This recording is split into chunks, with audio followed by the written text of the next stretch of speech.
इसलिए कृष्ण नाम अपने आप में पूर्ण नाम है। जैसे ओम है, अपने आप में पूर्ण है, लेकिन ओम के साथ में अगर कृष्ण नाम की हम तुलना करते हैं तो इसका सामंजस्य मिलता है। जैसे ओम में 5 अक्षर हैं, आ, उ, म, अर्ध, बिंदु 5। इसी प्रकार से कृष्ण नाम में 5 अक्षर हैं, क, री, स, ण, अ। वैसे देखा जाए कृष्ण नाम में 2 अक्षर हैं। थोड़ा सा विस्तार से देखेंगे तो कृष्ण नाम में 2.5 अक्षर हैं, क्री, आधा स और न। इसी प्रकार से और भी विस्तार करना चाहें तो कृष्ण नाम में आपको 108 अक्षर भी मिलेंगे। कृष्ण नाम में 108 अक्षर भी मिलेंगे। क जो है 17वां अक्षर है और री जो है 7वां अक्षर है। क, री, स 47वां अक्षर, क, री, स, ण 36वां और अ 1, 17, 7, 36, 47, 1, 108 पूर्ण परमात्मा का नाम है। और महामति प्राणनाथ जी ने इसी नाम पर पूरे त्रिधा लीला बता दी।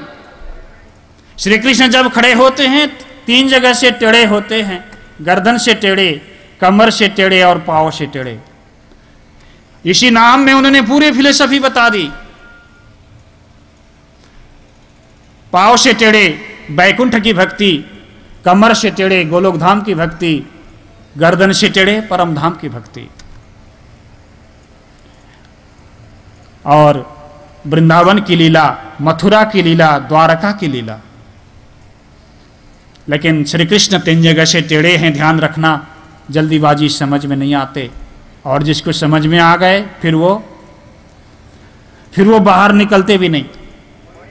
इसलिए कृष्ण की लीला है अटपटी, झटपट लखे न कोय, जो मन का खटपट मिटे, जो चटपट दर्शन होए। कृष्ण नाम को जान लो सब रंगों सिर मोर, जो इस रंग में रंग गया चढ़े रंग नहीं और। तो श्री कृष्ण की भक्ति जल्दीबाजी हृदय के अंदर नहीं जाती। अगर हृदय के अंदर चली गई तो फिर बाहर निकलकर नहीं आती।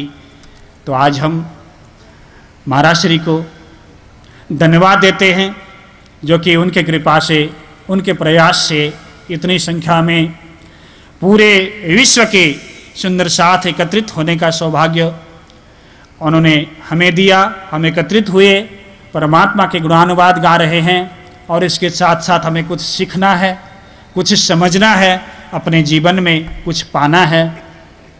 तो हम कुछ सीखें, पाएं, क्योंकि ये जामनगर प्राचीन समय से छोटी काशी के नाम से जाना जाता है। यानी जामनगर में ज्ञान का जो उद्गम स्थान, प्रणामी संप्रदाय का उद्गम स्थान, वैसे भी अनेक संप्रदाय का यहाँ पर समावेश है। और ये एक ज्ञान की नगरी है। यहाँ हम दूर दूर से आए हैं ज्ञान प्राप्त करने के लिए, कुछ सीखने के लिए, कुछ समझने के लिए। तो हम कुछ सीखें, समझें, अपने आप को धन्य मानें, क्योंकि परमात्मा से मांगें इतना पर्याप्त नहीं है। परमात्मा ने जो कुछ हमें दिया उसको संभाल के रखना भी हमारा कर्तव्य बनता है। इन्हीं शब्दों के साथ मैं अपने प्रवचन को विराम देता हूँ। प्रणाम।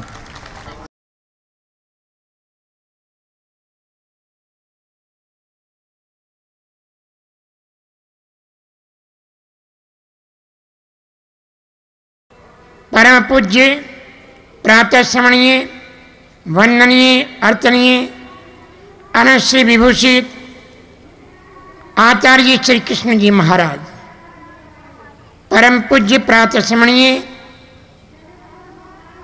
मेरे पथ प्रदर्शक सद्गुरु महाराज, मंचासित समस्त आदरणीय संत महात्मा, विद्वज्जन, विदुषी बहन, सधर्म प्रेमी मातृ शक्ति, सज्जनवृंद, भक्त समुदाय, सकल श्रोमणी परम धाम के सुंदर साधु, बहुत ही प्रसन्नता का अनुभव हो रहा है।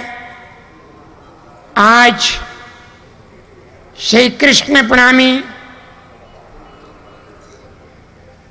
धर्म महामहोत्सव के अंतर्गत 12,000 श्रीमद्भागवतम वाणी का ये 12 दिन का भव्य आयोजन हो रहा है। वास्तव में महामती प्राणनाथ जी को नित्यानंद स्वामी का आदेश मिला था कि ब्रह्मधाम की ब्रह्म आत्माएं इस माया के खेल को देखने आई हैं, भूल गई अपने घर को, भूल गई अपने धाम को, भूल गई अपने मालिक को, भूल गई अपने आत्मस्वरूप को, और उनको जागृत करना है। उसके साथ ही उन सभी का एक मेला करना है।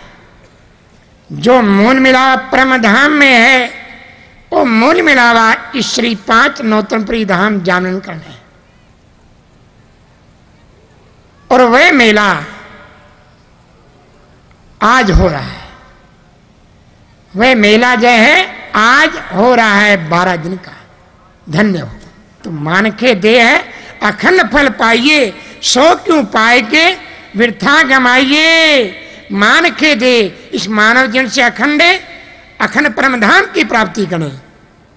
भगवत ने बतलाया है ये राज अखंड नहीं है, इंद्र का राज अखंड नहीं है, बैकुंठ में ब्रह्मा विष्णु महादेव का राज अखंड नहीं है, उधर में महाविष्णु नारायण का अखंड है, वह दिव्य सनातन परमधाम। उसी की प्राप्ति के लिए मानव का तन मिला है।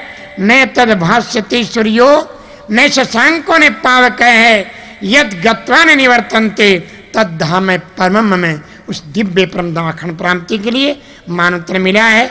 उन्हीं परब्रह्म परमात्मा की भक्ति करें, और उस भक्ति में क्या मांगे, उन्हीं को मांगे, पर वो आपकी जरूरत है। आप आ गए तो सब कुछ आ गया, आप नहीं है तो संसार के विषय वो कुछ नहीं, छूटने वाले हैं। स्वर्ग हो चाहे बैकुंठ हो, सब कुछ। इसलिए हरिश्चंद्र साथ जी उन पूर्ण परमात्मा की भक्ति करके पूर्ण परमात्मा को मांगे। यही निवेदन है। इन शब्दों के साथ मैं अपने व्यक्ति को विश्राम दे रहा हूँ।